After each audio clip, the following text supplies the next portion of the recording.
Selamat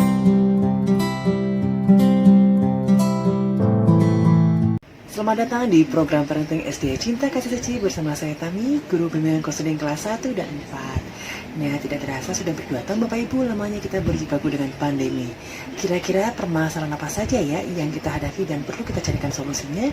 Dan untuk bulan Agustus ini, kita akan membahas beberapa pertanyaan yang sering diajukan oleh Bapak Ibu sekalian di rumah, seperti misalnya masalah pola asuh, masalah cara belajar, bagaimana memotivasi anak untuk mau belajar, dan lain sebagainya. Jadi, simak baik-baik ya materi apa saja akan kita bahas pada kali ini.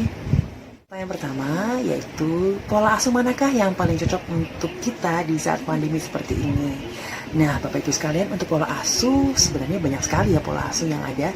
Namun umumnya ada beberapa yang memiliki ciri khas, yaitu yang pertama pola asuh permisif. Jadi di sini ciri khasnya itu orang tua biasanya sangat amat sabar sekali, sangat toleran sekali, dan juga gampang memaafkan kesalahan anak. Nah, karena itu jadinya anak ini cenderung banyak maunya nih. Jadi anak itu selalu mencari celah-celah untuk diikuti kemauannya oleh orang tua. Karena orang tua tuh biasanya mau aja mengikuti kemauan anak. Ya, daripada anaknya nangis, daripada anaknya rewel, mendingan diutur-utur saja deh. Akibatnya, efek samping dari pola asuh seperti ini, anak-anak tuh menjadi lebih cenderung manja dan juga kurang disiplin. Dan yang mungkin lebih mengganggu adalah mereka itu suka banyak menuntut nih Bapak Ibu.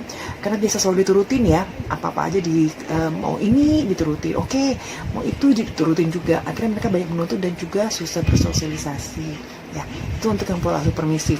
Namun ada juga kebalikannya nih, yaitu pola asuh otoriter, di mana orang tua cenderung lebih kaku, lebih banyak aturan ya, yang sangat tegas sekali, sangat keras sekali, sehingga anak itu tidak punya kemampuan untuk membantahnya gitu loh. Jadi misalnya di sini orang tuanya mungkin kalau misalnya anaknya berpendapat, pokoknya orang tua itu adalah selalu benar.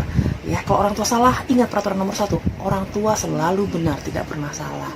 Nah, akibatnya ini kalau ada yang begini nih, anak-anak yang tadinya pasif dengan orang tua yang sangat keras seperti otoriter begini, ya pasti akan lebih pasif lagi. Anak-anak jadi tidak mau bergerak, jadi tidak kreatif. Lalu juga ada kecenderungan itu karena mereka biasa tertekan, mereka aja agak cenderung untuk agresif, untuk nahan di rumah nih ya, nggak mau ngomong, nggak mau apa, tapi pas di luar rumah, wes semuanya dilepas ya, mukulin temannya lah, cakar temennya lah, atau apapun juga. Jadi memang ada kecenderungan untuk berbuat kasar di luar rumah, karena di rumahnya ditahan. Lalu juga ada kemampuan anak yang jadinya kurang, karena dia tidak terbiasa untuk bersuara, tidak terbiasa untuk berkomunikasi dengan orang lain dengan baik, tidak dibiasa untuk berpendapat, ya, tidak dihormati pendapatnya. Ia jadi kurang empati, kurang bisa memberikan simpati pada orang lain, dan juga akibatnya ya itu mungkin dia tidak punya banyak teman dan susah bersosialisasi. Ada juga pola asuh yang lebih demokratis nih atau otoritatif, di mana orang tua itu dia cenderung fleksibel, dia punya aturan jelas juga, tapi juga dia ramah juga sama anak, masih minta pendapat anak ya, lebih mengutamakan yang namanya diskusi atau kesepakatan, dan juga dia mau anak itu juga belajar bertanggung jawab. Jadi kalau anak sudah pilih A, harus tegas jalankan A. Jadi kalau misalnya sampai nanti anak itu membantah atau mengelak, ya itu udah resiko anak itu sendiri. Nah, bagusnya di sini sih mungkin anak-anak lebih terbiasa untuk jadi mandiri ya. Mereka terbiasa untuk bertanggung jawab atas apa yang mereka pilih. Misalnya dia mau baju warna merah gitu ya. Ternyata baju warna merah itu mungkin tidak cocok dengan beberapa acara gitu. Wah, terlalu mentereng, terlalu warna-warni, gimana ya? Ya sudah resikonya, kenapa pilih baju warna merah? Jadi Bapak Ibu, berikanlah kepada anak itu kesempatan buat dia berpendapat, tapi juga ingat lo tanggung jawabnya ya. Jadi diingatkan lagi supaya dia juga cenderung percaya diri sih. Jadi kadang ada anak-anak yang dia memang harus dikasih ruang untuk berbicara. Ada anak yang kalem banget, sangat pasif, tapi juga ada anak yang dia itu banyak banget berbicaranya atau talkatif. Jadi kalau udah begitu ya kasihlah ruang dia untuk berbicara dan berpendapat, asalkan tadi bertanggung jawab. Ingat ya, biasanya anak-anak itu yang pola asuhnya lebih ke demokratis atau lebih banyak yang berdiskusi, otoritatif seperti ini, mereka lebih cenderung mudah berteman. Jadi mungkin punya teman-teman yang banyak karena terbiasa untuk berbicara dan mengobrol dengan orang lain ya. Nah, ada lagi yang lebih sering saya temukan loh. Jadi ini sulit ditemukan. So yang agak sedikit neglectful, agak sedikit lalai, atau karena kita mungkin banyak kerjaan, orang tua sibuk sendiri, mencari nafkah, mencari rezeki untuk keluarga kita sendiri, ya kan? Ternyata kita lupa nih, anak kita juga butuh perhatian loh. Mereka tuh bukan cuma duduk manis di rumah aja, pasti mereka juga banyak kegiatan dan juga banyak yang bisa mereka lakukan tanpa kita sadari, tanpa kita awasi. Jadi banyak orang tua yang merasa udahlah, anak saya sekolah lah, udahlah saya sibuk kerja, saya nggak ada waktu ngurusin dia. Ya memang sih saya mengerti dan saya paham, tapi akibatnya karena tidak ada arahan, tidak ada bimbingan, orang tuanya sibuk, anaknya pun juga dibiarkan begitu saja, ya akhirnya anak-anak juga jadi pasif dalam belajar. Mereka juga kurang memiliki kepedulian sama hal yang berkaitan dengan sosial, dengan belajar, karena emang tidak biasa untuk dipedulikan di rumah. Nggak ada yang peduli sama saya kok, ya ngapain juga dia sibuk mikirin orang lain, mendingan dia main, ya kan. Jadi pola asuh seperti ini ya membuat anak-anak itu mungkin punya banyak teman, namun dalam beberapa hal sulit untuk bisa diterima di sosial, karena ya tadi itu, dia bebas melakukan apa yang dia suka, tapi juga tidak bisa mengikuti aturan yang ada. Misalnya di sekolah harus belajar, mungkin dia tidak tertarik untuk belajar karena terbiasa untuk bebas, dan orang tua pun juga tidak menuntutnya untuk belajar karena orang tuanya sibuk sendiri. Nah jadi Bapak Ibu ya, ini sering banget loh, ini sering banget terjadi dan sering banget saya temukan juga. Nah ada juga mungkin orang tua yang dia itu sebenarnya lebih mau apa ya, saya bilang ya, orangnya tuh baik ya, sabar juga tegas, tapi kadang kurang konsisten, temporizer, kadang iya kadang enggak, sebentar bilang iya, nanti tahu-tahu bilangnya apalagi berubah lagi. Nah anak-anak ini kadang juga jadi bingung loh, punya orang tua yang pertama mama bilang boleh, tahu sekarang nggak boleh, alasannya nggak tahu. Akhirnya anak jadi mudah nggak percaya sama kita nih, karena kita terbiasa untuk tidak jelas. Akhirnya anak-anak jadi bingung, mama saya bingungin, kadang iya kadang enggak tahu deh miss, terserah aja. Jadi mereka pun juga lebih mudah untuk bingung dan nggak percaya sama orang lain, karena ya tidak ada yang bisa mereka percaya. Siapa lagi? Orang tuanya juga mungkin tidak ingat apa yang dia janjikan, dan anak pun ingat nih, wah orang tua saya pernah janji ini tapi nggak dilakukan. Jadi akhirnya anak itu pun juga menganggap, udahlah, saya nggak usah terlalu peduli sama orang tua saya juga, nggak perlu dipercaya apa omongannya. Sedih ya. Ada juga pola asuh itu yang dia terlalu melindungi. Ini juga sering ketemu loh Bapak Ibu ya, terlalu melindungi, overprotective. Jadi orang tuanya sebenarnya baik loh. Jadi anak-anak itu sangat dilindungi banget. Kenapa? Aduh takut nak, ntar kamu sakit. Apalagi saat pandemi seperti ini ya, harus waspada, harus ekstra hati-hati. Jangan nak, nanti kamu sakit loh. Jangan nanti begini loh. Jangan nanti begitu loh. Jangan. Maksudnya sih untuk melindungi anak itu sendiri, supaya dia jadi anak yang benar-benar sehat dan juga baik lingkungannya, baik pergaulannya. Tapi akibatnya karena banyak dilarang sana sini, jangan ini, jangan itu, akhirnya anak jadi nggak pede loh Bapak Ibu. Jadi nggak percaya diri, merasa takut salah terus, merasa tertekan ya kan. Kalau dia inisiatif ini takutnya malah jadi dimarahin lah, apalah ya. Jadi dia kasihan sih anak-anak yang seperti ini ya, karena kalau dilindungin akhirnya mereka nanti bisa berontak suatu saat nanti. Jadi kira-kira Bapak Ibu, apakah pola asuh yang cocok buat ini nih apa ya saat pandemi ini? Pola asuh yang paling efektif adalah disesuaikan dengan kondisi keluarga Bapak Ibu sendiri. Keluarga kita bagaimana nih? Apakah Bapak Ibu standby di rumah? Apakah mungkin Bapak Ibu tidak bisa mengawasi full di rumah? Atau juga kita lihat lagi anak kita bagaimana? Anak-anak ini kan juga beda-beda karakternya ya. Ada anak-anak yang bawaan itu sangat terbuka sama orang tua, ada yang dia pendiam, ada yang dia sangat ramai, ada yang dia tuh sukanya ngobrol, ada yang dia sukanya diperhatikan, ada yang dia sangat mandiri. Jadi kita lihat lagi nih kondisi keluarga kita. Kalau anak yang pasif ketemu sama orang yang tua, yang otoriter, yang tegas banget, yang bawaannya galak banget, nggak mau dengar alasan apapun, habislah dia. Makin pasif, makin nggak mau ngomong, makin tertekan, makin stres. Nah, terus juga kalau misalnya orang tuanya ketemu sama orang tuanya itu orang yang sangat maaf banget, ketemu sama anak yang pintar, yang mencari celah nih ya. Orang tua saya tahu nih, orang tua saya itu tipikalnya nggak tegaan nih. Nggak apa-apa deh, dimanfaatin terus. Orang tuanya mentang-mentang pemaaf ya, dia bikin terus ulah yang macam-macam aneh-aneh, sampai akhirnya orang tuanya udah kapok. Aduh gimana ya, anak saya ini banyak banget ulahnya. Ya karena mungkin biasa untuk dimaafkan Bapak Ibu. Jadi saran saya adalah sesuaikan dengan karakter Anda juga, kondisi keluarga kita, dan juga paling penting adalah komunikasikan yang baik. Segala sesuatu harus ada komunikasinya. Memang sih susah ya, berkomunikasi itu sangat susah. Tapi itulah inti dari semua ini, bahwa kalau kita komunikasi dengan baik, pasti akan ada hasil yang baik juga. Pola asuh mana efektif? Jadi balik ke kita lagi, kira-kira mana sesuai sama kondisi keluarga kita, dan kira-kira seperti apa sih karakter anak kita sendiri. Oke, kita lanjut ke pertanyaan berikutnya, yaitu mengenai bagaimana agar orang tua sabar dan ikhlas dalam mendidik anak. Wah, ini pertanyaannya sangat dalam. Karena saya tahu nih, saat pandemi seperti ini, banyak banget orang tua yang sangat emosi, sangat kesal, sangat stres ya. Karena udah kerjaannya banyak, menumpuk, pandemi pula. Anak-anak juga tugasnya banyak banget, dan mereka juga udah pada boring, sudah pada bosan, sudah pada tidak mau, istilahnya udah jenuh gitu loh. Jadi disuruh pun juga udah males-malesan gitu ya. Nah, Bapak Ibu kalau memang baru stres, marah, kesal, gak apa-apa, itu manusiawi ya. Kita semua tuh manusia yang punya emosi. Jadi kita wajar kalau kita stres, marah, dongkol, marah itu wajar banget. Tapi ingat Bapak Ibu, jangan sampai kita main tangan ya. Bagaimanapun juga memang semua orang tua di dunia ini pun saat pandemi juga semuanya bermasalah. Anak-anak mereka juga learning loss, anak-anak juga nggak jelas belajarnya apa, nggak efektif belajarnya.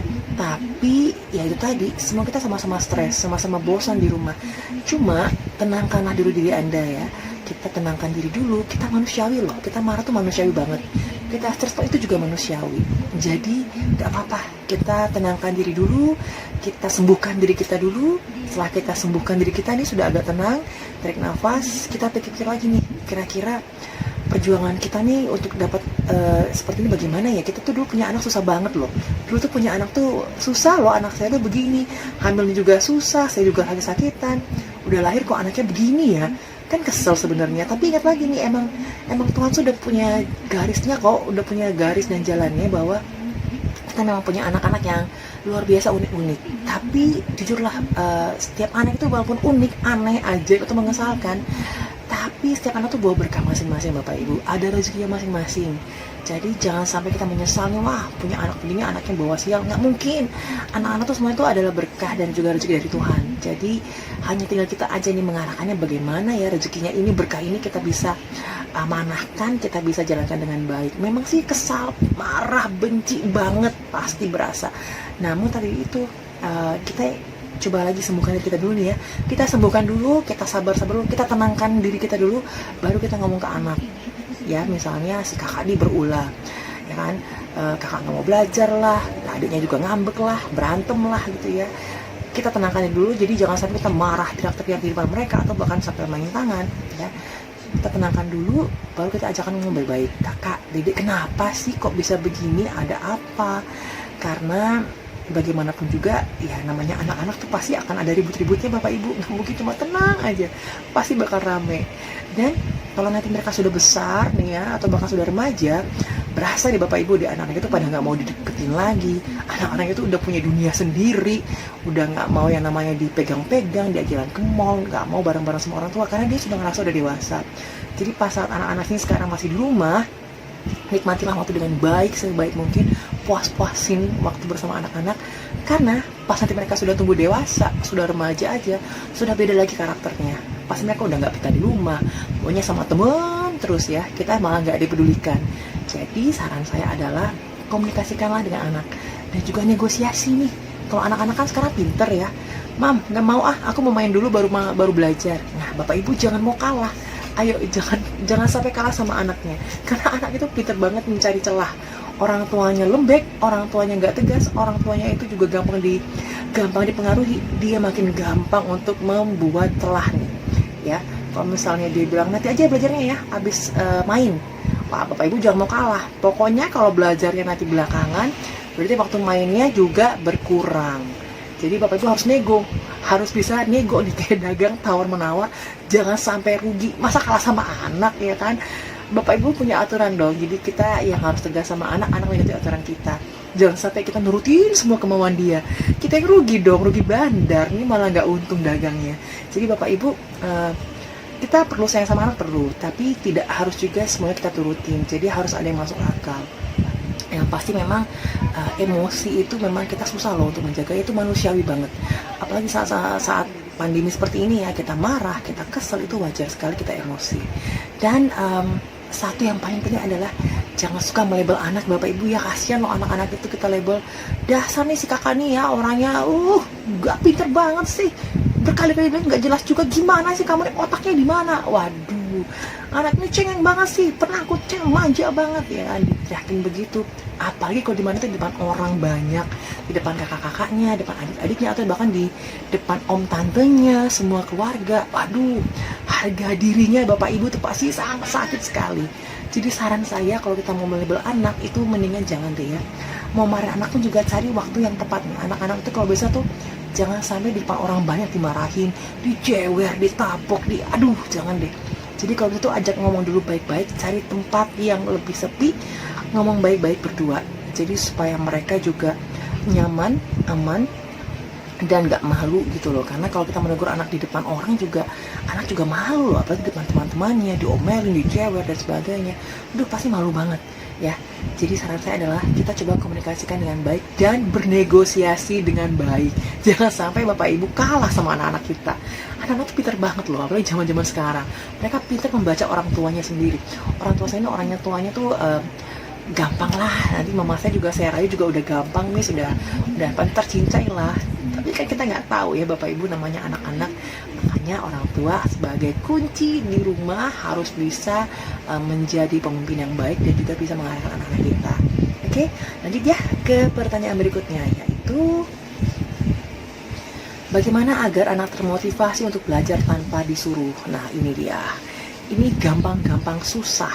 Jadi kalau namanya anak-anak itu memang gampang bosan apalagi di rumah, temannya nggak ada ya, cuma main game atau gadget aja sama TV dan sebagainya, pasti mereka males dan jadi ogah-ogahan, sangat bosan. Kalau bisa bapak ibu memang harus ada selingannya nih. Jadi kita kasih intermezzo kek, ada sesi curhat kek, ada sesi break time kek atau istirahat sebentar gitu. Jadi intinya mereka harus seperti jadwal di sekolah, ada jam belajarnya, ada jam istirahatnya. Jadi mereka agak apa istilahnya ya, jadi mereka itu lebih banyak seperti di sekolah, ada jam teratur, belajar jam segini, nanti istirahatnya jam sekian, nanti belajar lagi jam sekian. Jadi memang harus ada selingan-selingan. Dan kalau memang bisa sih ya, banyak anak itu lebih suka tuh banyak belajar, banyak cemilan ya. Tapi bapak ibu disesuaikan aja dengan kebutuhan anak-anak ya. Lalu yang pasti sih bagaimana supaya anak itu termotivasi belajar tanpa disuruh. Enaknya sih bapak ibu ada role modelnya, ada contohnya nih. Misalnya di rumah ada kakaknya mungkin yang sudah lebih besar, atau mungkin ada adiknya mungkin yang sedang belajar ya. Kita lihat aja nih, wah dedek pinter banget ya, dedek rajin banget belajarnya, ya hebat nih. Tapi jangan kita bandingkan, tapi kita ajak bareng, wah belajar sama dedek yuk bareng yuk belajar yuk.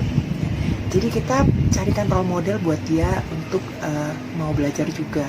Atau misalnya bapak ibu juga sama nih, bapak ibu bisa contohkan nih, yuk kita belajar bareng deh yuk kak, kita belajar bareng yuk, belajar sama bapak yuk, sama ibu yuk, bentar yuk bapak temanin. Kadang anak-anak itu juga agak pengen ditemenin juga sih ya. Ada yang dia sudah mandiri, bebas, tapi ada juga anak yang manja banget yang maunya diturutin orang tuanya. Jadi ya lihat kebutuhan anak-anak, mungkin saat ini dia pengen banget deket sama bapak ibu, pengen ditemani, atau mungkin dia nanti juga pengen lebih santai ya. Jadi lihat kondisi anak-anaknya, dan juga yang pasti ya tadi harus ada aturan yang konsisten dan yang jelas. Misalkan kalau belajar ya belajar sampai dengan jam sekian, setelah jam sekian misalnya sudah selesai Zoom dengan wali kelas atau dengan guru, boleh ada jam istirahat dulu, nanti lanjut lagi. Jadi jangan mereka sesukanya aja nih, mau main-main dulu kayak terserah, nanti kalau ini lanjut tugasnya lagi terserah. Jadi jangan seasal-asalnya, tapi kalau bisa ada jadwal yang teratur dan konsisten.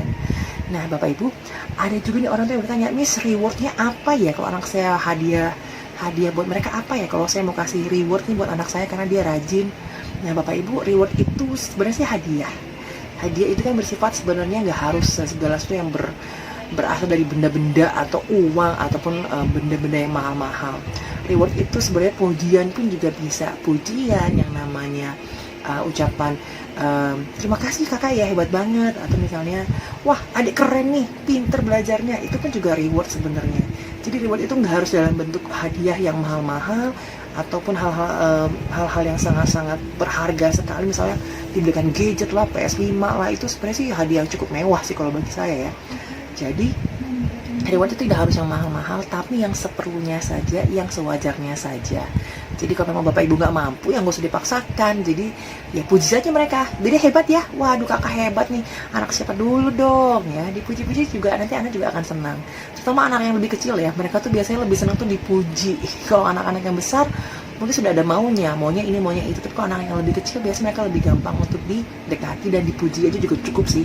Jadi Bapak Ibu kalau misalnya mau beli barang-barang yang mahal atau memberikan reward yang berupa barang-barang, saran saya kalau memang mampu ya nggak apa-apa. Tapi kalau tidak mampu ya tidak usah, sewajarnya saja ya, sekebutuhan. Beranjak ke pertanyaan berikutnya, bagaimana mencari tahu bakat dan potensi yang dimiliki sama anak? Ini bakat potensi itu memang setiap anak beda-beda, tapi Bapak Ibu paling gampang adalah kita lihat kemampuan apa yang paling menonjol dalam keseharian anak nih. Misalnya kita lihat anak-anak kita ada yang gampang untuk misalnya belajar matematika tanpa harus dia diterangi berkali-kali langsung nyambung, langsung ngerti. Berarti dia pintar numeriknya. Atau ada anak yang dia itu sehari itu dia sukanya menggambar, mewarnai, pintar dalam membuat sesuatu, seni dan sebagainya. Mungkin memang dia berbakat di bidang seni. Jadi lihat dalam keseharian anak itu. Jadi kita lihat, amati baik-baik apa sih yang dia paling mudah lakukan dan paling mampu melakukan dengan baik. Ada juga anak-anak yang mungkin dia olahraga tuh pintar banget, tapi kalau disuruh matematika, disuruh menulis, lamanya minta ampun. Jadi berarti kan dia bakatnya memang di olahraga atau berbakat jadi atlet ya kan. Nah jadi memang bakat itu berbeda-beda, tapi lihatlah dari keseharian mereka. Jadi apa yang paling menonjol, yang paling mereka bagus dalam kegiatan sehari-hari, diamati saja. Oke. Nah lalu kalau memang bisa, beri dukungan positif. Jadi kalau memang bisa, anak itu dibilang, wah kakak hebat sekali nih ya, kakak hebat, ayo kak latihan lagi kak, ayo kak bagus kak, coba lagi kak, bikin lagi. Nah itu kita memberikan dukungan positif tuh, kita kasih dia reward juga dan juga dukungan supaya bisa lebih maju. Nah ada juga orang tua yang tahu nih kalau anak-anaknya kayaknya anak saya berbakat di bidang seni deh, kayaknya saya mau kasih dia les, gampang kali ya, bisa kali ya, mungkin lebih maju. Gak apa-apa, karena bapak ibu punya kemampuan lebih. Anak-anak yang misalnya pintar, mungkin dia pintar gadget, atau mungkin dia gampang ngutak-ngatik barang, mungkin dia bisa membuat program atau sebagainya, nggak apa-apa, bapak ibu mungkin kasih laptop mungkin, atau mau kasih yang namanya les-les apa, mungkin nggak masalah, selama bapak ibu mampu dan memang memungkinkan. Yang pasti jangan sampai merepotkan dan jangan sampai membuat kita sendiri bingung nih, kita nggak mampu tapi kita mau mengikuti apa kemauan anak kita, tapi kita sebenarnya nggak mampu. Jadi jangan dipaksakan, sesuaikan dengan kondisi bapak ibu di rumah ya. Nah, pertanyaan berikutnya adalah bagaimana mengembangkan karakter anak sejak dini. Mengembangkan karakter anak sejak dini itu sebenarnya, anak-anak itu jujur ya bapak ibu, masa-masa kecil itu sebenarnya masa yang lumayan memberikan insight atau pemahaman yang sangat cepat. Jadi kalau misalnya anak-anak kecil itu terbiasa dengan baik, mungkin dia dibesarkan juga akan baik.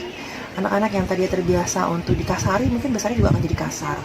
Nah, tapi kalau dalam psikologi kita percaya ada namanya nature dan nurture. Jadi kalau nature itu misalnya bawaan dari lahir, misalnya itu jenis kelaminnya, hormon bawaannya, mungkin dia ada bakat-bakat tertentu dari orang tuanya, mungkin dia ada tipikal orangnya memang jiwa seninya bagus, bapak ibunya. Nah mungkin juga anaknya juga akan mempunyai jiwa seni juga. Atau mungkin anak ini mungkin bapak ibunya juga biasa aja, tapi ternyata lingkungannya dia nih, nurture-nya dia tuh lingkungannya cukup misalnya sangat-sangat aktif dalam bidang keagamaan misalnya ya, atau mungkin dia sangat pintar dalam bidang organisasi nih, karena banyak orang yang dewasa di sekitar dia suka berdiskusi dengan baik, suka juga mengobrol dengan bahasa-bahasa yang sangat baik juga. Mungkin dia pintar berbahasa dengan baik nih karena mungkin pergaulannya ya kan, dia berbicara dengan orang yang lebih tua dengan bahasa-bahasa yang mungkin yang orang tua pun juga gunakan dengan baik, makanya mungkin dia kemampuan bahasa juga baik. Ada juga anak-anak yang mungkin dia sudah usianya sudah lumayan, tapi ternyata karena lingkungannya dia nurture-nya nggak bagus, mungkin orang tuanya sibuk kerja sendiri, nggak punya banyak waktu buat anak itu belajar berbicara, belajar untuk berkomunikasi. Akhirnya juga banyak yang anak-anak yang ya nggak jelas ya, jadi karena nggak ada yang membantu, nggak ada yang menstimulasi, akhirnya mereka nature-nya juga tidak bagus. Jadi nature itu adalah bawaan dari lahir ya, seperti jenis kelamin, hormon, kondisi bakat, ataupun juga DNA dan sebagainya itu dari orang tua itu biasanya ya. Itu yang tidak bisa kita bantah ya, itu sudah bawaan dari lahir. Tapi kalau nurture adalah pergaulan, misalnya lingkungan kita, lingkungan sekolah juga, lingkungan rumah juga, itu berpengaruh. Dan nature nurture itu sebenarnya saling mempengaruhi sih. Jadi kalau misalnya di rumahnya bagus atau di luarnya juga kurang bagus, ya pasti anak-anak juga akan terpengaruh. Saran saya sih biasa anak-anak itu juga nanti semakin lama dia akan lihat dulu mana yang lebih baik sebagai panutan. Jadi kalau saran saya, kalau bapak ibu punya anak-anak yang memang bisa diajak ngomong baik-baik, ya pastikan sering diajak komunikasi, karena anak itu intinya adalah komunikasi. Apapun itu juga komunikasi adalah inti utamanya ya. Nature dan nurture, mana yang lebih berpengaruh tergantung kondisi keluarga kita masing-masing dan kebutuhan kita masing-masing, anak-anaknya terutama ya. Anak-anak itu pasti beda-beda karakternya. Jadi saran saya sih, mengembangkan itu bisa dengan cara apa aja. Dibiasakan mungkin. Kalaupun misalkan kita pengen anak jadi lebih baik, ya kita harus jadi contoh yang baik. Kalau kita mau anak lebih tegas atau anak lebih rajin, ya kita juga harus lebih rajin. Jangan cuma nyuruh-nyuruh aja, tapi juga kita buktikan kita juga rajin. Jadi Bapak Ibu, mengembangkan karakter anak itu antara mudah dan tidak mudah ya, karena ada beberapa faktornya, nature, nurture, dan yang penting adalah anak itu sendiri, karakternya dia pasti ada karakter sendiri. Jadi kita berusaha untuk menjadikan contoh yang baik buat anak kita. Nature dan nurture sama-sama penting. Oke, lanjut ya. Berikutnya ada yang bertanya, bagaimana ini tips agar belajar menjadi menyenangkan bagi orang tua maupun bagi anak juga. Orang tua biasanya tuh udah kesel nih, anak-anak kok makin lama belajar tuh ogah-ogahan seadanya aja, males-malesan, jenuh. Sedangkan orang tua juga udah capek ya, harus kerja. Maka Bapak Ibu memang harus kreatif. Anak-anak kita tuh gampang bosan ya, apalagi di rumah terus, pasti mereka sangat bosan. Jadi memang harus diselingi dengan kegiatan menarik. Ya itu tadi, misalnya ada intermezzonya nih, misalnya habis belajar ada break time-nya, atau mereka misalnya, Mam nanti siapin cemilan ini ya, nanti ada makan ini ya, habis belajar ini ya. Jadi harus ada kegiatan selingan supaya mereka nggak bosan. Terus juga yang pasti ada komunikasinya sama anak-anak ya. Kalau memang mereka berhasil mencapai nilai yang baik misalnya, atau mereka selesai dengan tepat waktu misalnya tugas-tugasnya semuanya, rewardnya tuh bisa berupa pujian, bisa berupa cemilan mungkin ya, atau misalnya waktu bermain yang lebih lama misalnya ya. Jadi yang jelas memang Bapak Ibu, nobody is perfect, jadi nggak ada orang yang sempurna. Jadi memang jujur aja, banyak tuh orang tua sama anak-anak juga pasti pada stres ya. Kalau tugas itu susah banget dikumpulkan, anak saya tuh sampai nangis-nangis, sampai nggak mau ngerjain tugasnya, bikin video tuh sampai berurai air mata lah, apa diulang berkali-kali, sampai teks sampai berapa puluh kali lah baru selesai. Memang iya sih Bapak Ibu, memang susah. Kita pun juga sebagai orang dewasa juga depan kamera begini ngomong kan juga nggak gampang ya. Makanya itu apalagi anak-anak harus sempurna ya, nggak mungkin. Kalau memang sempurna ya bagus, kalau nggak sempurna ya nggak apa-apa, dimaklumin aja, nama juga anak-anak. Jadi semua itu pasti ada resikonya, ada juga yang namanya ya, karena kita bukan artis ya, jadi memang harus sama-sama berlatih gitu, berlatih untuk terbiasa. Ya ingat, nobody is perfect, tapi kita berusaha untuk baik, untuk menampilkan yang terbaik. Oke? Nah, kita harus memaklumi loh Bapak Ibu, jadi harus fleksibel. Jangan maunya perfect terus ya, karena anak-anak itu juga harus dipahami bahwa mereka juga pasti bosan di rumah dan juga butuh selingan. Oke? Nah, berikutnya adalah bagaimana cara mendidik anak di era keterbukaan informasi. Oh ya, ini Bapak Ibu penting sekali ya. Karena banyak banget anak-anak yang juga ngomong ke saya, orang tua juga bertanya, Miss, anak saya itu bisa main gadget berjam-jam di rumah tanpa bisa di stop. Nah, jadi Bapak Ibu jujur aja, orang tua sekarang tuh harus aktif dan harus update dengan IT ya, atau informasi. Itu mereka harus, teknologi itu harus mengikuti, harus update. Kalau anak-anak punya sosial media, punya Instagram, punya Telegram, Bapak Ibu juga follow, ikuti. Jam berapa mereka aktif, jam berapa mereka tidak aktif. Atau mereka online kapan, offline-nya kapan. Karena memang serem sih, jangankan anak-anak, kita orang dewasa pun juga kadang suka kena hack, kena scammer, kena apapun juga itu bisa aja gampang di media sosial. Jadi ingatkan untuk berhati-hati memberikan informasi pribadi, mau itu nama kek, mau itu nomor handphone kek, nomor WhatsApp atau email atau password ataupun bahkan foto Bapak Ibu ya. Cuma sekedar foto tuh bisa direkayasa oleh orang tidak bertanggung jawab. Jadi foto kita tuh yang kita pejang di Facebook atau di Instagram, kadang kalau sama orang yang memang jahat ya bisa diambil, bisa dibuat macam-macam, bahkan data kita pun juga bisa diambil oleh orang. Jadi saran saya adalah kita di era informasi yang terbuka ini, yang sangat maju ini, memang harus utamakan komunikasi lagi deh. Jadi anak-anak dipastikan itu gadget buat apa ya kan, kita mestinya harus bisa mengatur waktunya nih, dibatasi kapan memain gadgetnya, kapan harus istirahat. Karena kalau kita bablas nih, kita nggak awasi anak-anak, mereka punya sosial media, kita nggak pernah tahu, kita nggak pernah liatin juga, kita nggak tahu mereka tuh aktifnya jam berapa, online offline jam berapa, tanpa kita bisa cek dan pantau, itu berbahaya banget Bapak Ibu. Jadi saran saya adalah kita harus update dengan informasi juga, harus mengikuti anak juga ya. Dan juga kalau memang bisa nih ya, batasi waktu bermain gadgetnya dan lebih banyak melakukan aktivitas bersama-sama. Jadi misalnya mau masak bersama mungkin, atau mungkin mau nonton TV bareng lah, nonton drama Korea bareng lah, nggak apa-apa. Jadi memang kalau bisa sih memang lebih banyak kegiatan bersama-sama supaya mereka pun nggak kelamaan main gadget. Ya karena gadget itu banyak banget, dunia maya itu banyak sekali godaannya, dan itu juga pasti akan membuat kita sendiri tergoda sih. Saya aja sendiri nih kalau main Instagram atau buka-buka apalah Telegram juga bisa lama sih karena banyak yang dilihat semuanya. Jadi Bapak Ibu memang harus aktif dan kita harus mengikuti teknologi ya. Oke, berikutnya adalah tips bagaimana agar anak menghargai waktu dan tidak kecanduan gadget atau games. Nah Bapak Ibu, ini emang agak susah gampang ya.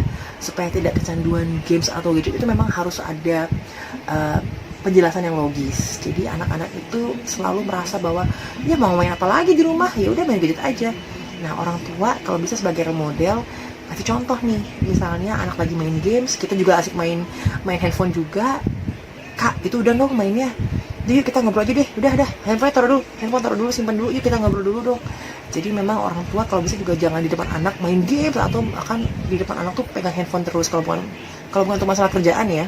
Saran saya sih, udahlah kita kalau ada anak kita stop dulu. Kalau memang anak sudah tidur, oke lah kita online lagi nggak apa-apa. Tapi memang usahakan memang anak ada contoh modelnya di rumah. Jadi jangan sampai dia merasa nggak boleh main game, nggak boleh main gadget, tapi papa mama main terus. Aku nggak boleh pegang handphone, tapi mama papa main handphone terus. Mereka pasti akan protes. Dan juga kalau memang sudah begitu ya Bapak Ibu harus mau nggak mau ya harus ngerem juga nih. Kita harus kasih contoh juga yang baik. Nah, apalagi ya kalau bisa tuh anak-anak dikasihkan contoh. Jadi dampak buruk dari gadget itu.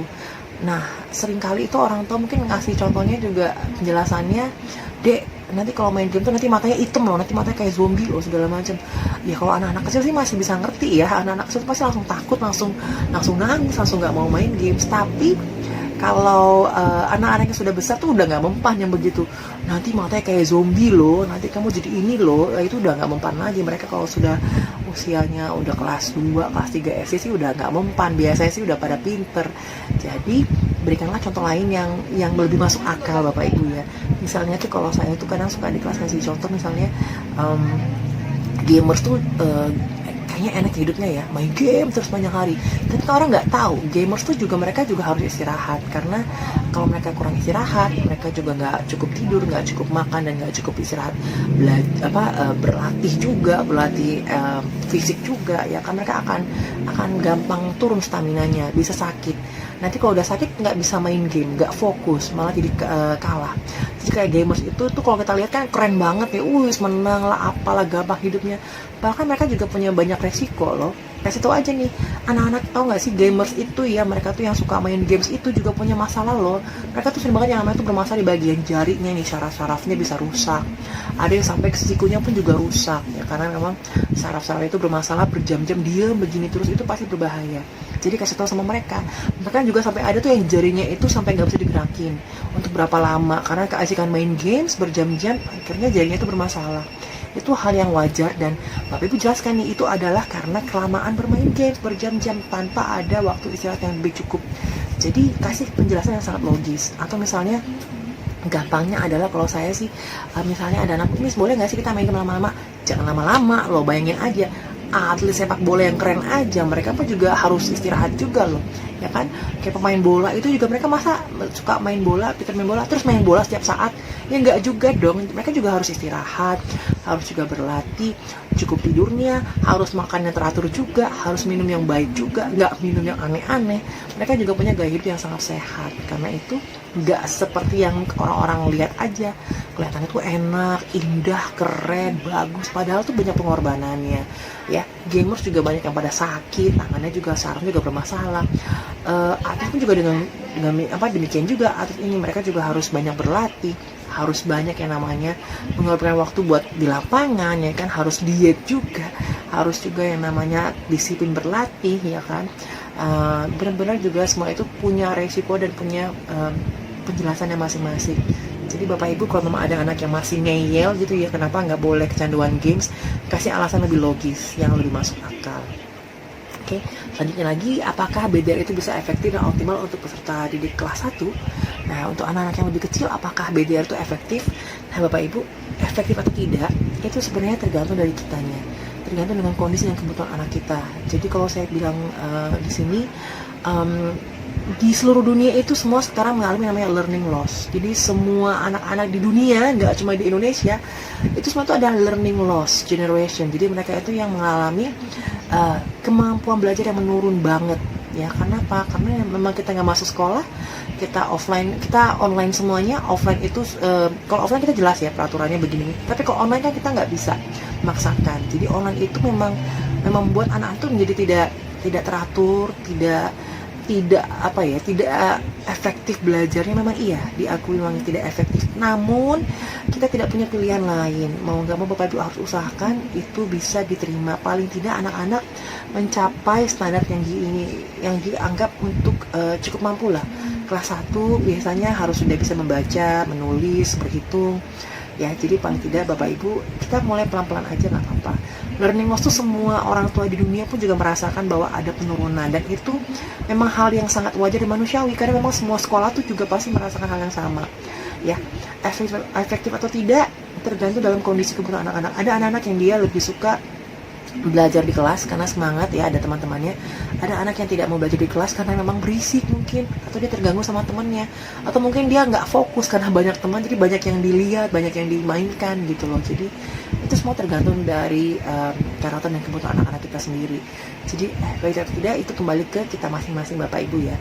Tapi yang jelas memang semuanya itu adalah semua dunia ini mengalami namanya learning loss. Jadi semua anak itu pasti bermasalah di zaman pandemi seperti ini. Ya, yang paling penting adalah kita utamakan kesehatan, keselamatan keluarga, itu yang paling utama. Ya. Nah, lalu ada juga bagaimana cara agar anak itu mendidik dengan baik sesuai dengan usianya. Mendidik anak yang baik sesuai dengan usianya, yang jelas sih kalau menurut saya paling simpel adalah kita ikuti dengan tugas perkembangan dia aja nih. Jadi Bapak Ibu kalau punya anak yang usia lebih kecil, usianya SD, mungkin yang sebelum dari TK, SD kelas 3 sampai kelas 4 mungkin ya, mereka tuh biasa masih butuh perhatian sih, masih butuh dukungan, masih mau yang namanya ditemanin, masih mau yang namanya dibantu sedikit demi sedikit. Itu masih banyak yang perlu, apalagi anak yang lebih kecil ya, itu masih butuh bantuan. Tapi kalau sudah masuk usia remaja nih, sudah kelas 4, 5, 6, sudah masuk usia 10 tahun ke atas, itu biasa mereka sudah lebih pede, sudah lebih bisa dilepas. Tapi nggak berarti kita lepas gitu aja ya, mereka masih juga butuh dukungan kita kok. Namun lebih banyak tuh butuh kepercayaan kita harus bisa memberi kepercayaan dan juga memfasilitasi mereka sih ya. Jadi kalau anak-anak remaja itu biasanya mereka memang butuh kepercayaan. Mereka tuh udah nggak mau nempel sama orang tua lagi, karena masa nempel sama orang tua lagi sih, malu loh kalau ada orang tua. Biasanya mereka lebih suka sama teman-temannya aja, dan mereka tuh lebih gampang untuk minta apa-apa. Karena apa? Tahu nih maunya apa. Mam, aku maunya handphone dong. Yaudah, ntar mama kasih handphone. Handphonenya merek ini ya, handphonenya merek itu ya, yang kamera gini ya Mam ya, harus ini ya. Jadi mereka sudah tahu maunya apa. Jadi Bapak Ibu memang anak-anak yang lebih besar itu mereka butuh kepercayaan dan fasilitasi yang sewajarnya loh kalau saya bilangnya. Jadi kalau Bapak Ibu memang mampu ya silakan difasilitasi dengan baik. Tapi kalau memang nggak mampu ya sudah, kita berikan pengertian. Jadi tetap sih balik lagi ke komunikasi, apapun itu dikomunikasikan dengan baik. Anak remaja butuh kepercayaan. Jadi kalau Bapak Ibu punya anak usia remaja, memang mereka mungkin lebih banyak percaya sama teman. Tapi kalau kita bisa menjadi orang yang komunikatif, kita akan jadi teman mereka juga ya. Nah, berbeda sama anak yang lebih kecil nih, itu mereka anak lebih kecil itu mereka adalah merasa bahwa orang tua, guru itu adalah superhero-nya mereka nih. Jadi kalau sampai orang tua ini atau gurunya ini membuat suatu kesalahan nih, pasti mereka akan wih kok gini sih, nggak gitu dong. Mereka akan langsung kecewa nih. Jadi ya kalau bisa nih Bapak Ibu punya anak lebih kecil, kasihlah role model yang baik ya, karena anak-anak itu gampang mengingat dan gampang meniru ya itu. Oke, kita lanjutkan lagi ya. Bagaimana kalau sekolah mengadakan pembelajaran dengan Zoom, Gmeet setiap hari? Nah, ini Gmeet setiap hari itu kalau saya pikir sih tidak masalah. Memang semuanya memiliki kuota yang memadai, lalu juga semua anak juga memiliki gadget yang mencukupi, artinya tidak saling meminjam. Kakak adik misalnya mereka punya masing-masing gadget, itu nggak apa-apa. Dan yang pasti sih kalau untuk kelas kecil memang saya pikir juga harus ada yang mendampingi, nggak mungkin sendiri ya, kecuali kalau anaknya sudah gap banget, sudah pinter banget sama namanya teknologi, nggak apa-apa. Tapi kalau memang anaknya masih nggak bisa IT sih, saya pikir ya harus ada pendampingnya ya. Jadi kalau dibilang Zoom itu apakah bisa tiap hari? Kalau kita di sini di Cinta Kasih Leci, kita menyesuaikan dengan jadwal yang memang fleksibel. Jadi ada anak-anak yang memang tidak punya gadget, ada juga orang tua yang juga bekerja ya. Jadi mereka baru bisa membantu anaknya itu di malam hari setelah pulang kerja. Jadi memang kita lebih banyak memakai Google Classroom, dan juga Zoom itu dengan jadwal ataupun Jimit dengan jadwal-jadwal tertentu. Jadi Bapak Ibu sebenarnya itu lebih fleksibel sih ya. Tapi kalau menurut saya memang bisa aja setiap hari, tapi tergantung kebutuhan. Dan memang dengan syarat tadi harus punya kuota yang banyak ya, harus punya kuota yang memadai, dan juga harus punya gadget masing-masing kalau untuk Zoom atau Jimit setiap hari. Sedangkan kondisi di SD Cinta Kasih Leci, kita masih punya banyak anak-anak yang saling berbagi gadget dengan saudara-saudaranya. Jadi kita juga harus memaklumi mereka Bapak Ibu ya. Oke, lalu berikutnya ini ada pertanyaan, bagaimana bila diadakan seminar menggunakan Zoom dan melibatkan anak seperti misalnya mendongeng. Nah ini bagus banget, idenya bagus banget, dan ini sudah dirancang Bapak Ibu ya. Jadi memang dalam tahap persiapan, memang untuk mendongeng ini termasuk dalam program pemerintah yaitu literasi, dan kita sendiri juga sudah merancangnya. Untuk eksekusi atau pelaksanaannya nanti akan dilaksanakannya, tinggal tunggu tanggal mainnya aja ya, kapan, karena sudah dalam persiapan, nanti akan dilaksanakannya, pasti akan diberitahu Bapak Ibu sekalian. Jadi tenang aja ya, tunggu tanggal mainnya. Lanjutnya berikutnya, apakah ada materi tambahan di luar sekolah seperti materi atau bahasa Inggris? Yang jelas materi tambahan itu pasti semuanya ada. Bapak Ibu kalau memang merasa ada yang kurang nih dengan pelajaran tertentu, silahkan berkomunikasi dengan guru wali kelasnya ataupun dengan guru bidang studi tertentu nih, misalnya guru bahasa Mandarin atau bahasa Inggris ya kan. Misalnya merasa kayaknya materinya kurang nih, saya butuh penjelasan lebih deh, silahkan komunikasi dengan guru-gurunya. Karena kalau untuk Zoom setiap hari, tadi dengan syarat tadi ya Bapak Ibu ya, kita harus punya kuota memadai juga, dan juga punya gadget masing-masing. Nah sedangkan nggak semua anak tuh seperti itu kondisinya. Jadi kalau memang Bapak Ibu merasa ada yang perlu tambahan dan sebagainya, silakan berkomunikasi dengan guru yang bersangkutan terutama ya. Karena memang dari kita pun juga pengayaan itu materi itu boleh ya. Misalkan mau diadakan Zoom atau Jimit lebih dari 1 kali dalam seminggu atau mau 2-3 kali, Bapak Ibu silakan komunikasikan dengan guru bidang studi tertentu ataupun wali kelasnya supaya pasti nih apa aja kegiatannya, mau jam berapa aja, supaya sama-sama bisa saling enak ya. Yang pasti memang kita tidak memaksa harus semuanya ikut Zoom semuanya atau ikut Jimit semuanya, karena memang pasti sulit, nggak semua anak dan nggak semua orang tua itu available di waktu tertentu. Jadi sifatnya memang tidak memaksa Bapak Ibu ya, jadi yang bisa ikut-ikut, kalau tidak ya tidak. Intinya adalah komunikasi dengan guru yang bersangkutan ya. Oke, bisa ke kami mendapat informasi seputar KBM, serta program dan metode pembelajaran yang sudah dilakukan selama pandemi ini. Ya, ini pertanyaan yang cukup baik, namun juga Bapak Ibu kayaknya pernah dibahas ya di pertemuan sebelumnya. Jadi mengenai metodenya, pembelajarannya itu saya pikir sudah dibahas di tahun ajaran awal ini 2021-2022 di bulan Juli. Jadi memang kita itu menggunakan silabus kurikulum nasional dari pemerintah Bapak Ibu ya. Jadi kalau dibilang tuh silabusnya bagaimana nih, kurikulumnya bagaimana, ya itu semua nasional, itu ya berarti sama, inti itu sama dari pemerintah. Jadi ada patokan dari pemerintah Bapak Ibu. Kecuali kalau kita tuh sekolah internasional atau kita national plus, kita pasti berbeda. Tapi karena kita nasional, kita menggunakan kurikulum dari pemerintah, dan itu semua isinya sama ya, silabusnya, kurikulum itu sama semua. Kalau Bapak Ibu mungkin di international school, mungkin itu pakai IB, Oxford, atau kalau misalnya dari Bapak Ibu yang national plus mungkin pakai Cambridge ya. Jadi kalau kita nasional di sini, kita pakai dari pemerintah punya ya, kurikulum nasional. Oke Bapak Ibu, jadi sepertinya itu adalah pertanyaan terakhir dan kita sudah sampai di penghujung acara. Jadi Cikawang sekarang berkata bahwa warisan keluarga berupa kebajikan dan cita kasih merupakan warisan harta yang tidak ternilai harganya. Artinya kalau kita bisa mewariskan hal yang baik buat anak kita nih, ya pasti nanti anak kita juga akan mewariskan kepada keturunan mereka. Jadi anak-anak kita juga pasti akan berbuat kebaikan dan diikuti oleh anak-anaknya juga. Jadi Bapak Ibu jangan pernah bosan untuk berbuat kebajikan, berbuat hal-hal yang baik, dan juga mewariskannya kepada anak-anak kita ya. Mana tahu nanti akan menjadi berkah lagi buat kita. Oke Oke, Bapak Ibu sekalian, demikianlah materi pada hari ini. Semoga bermanfaat bagi kita semua.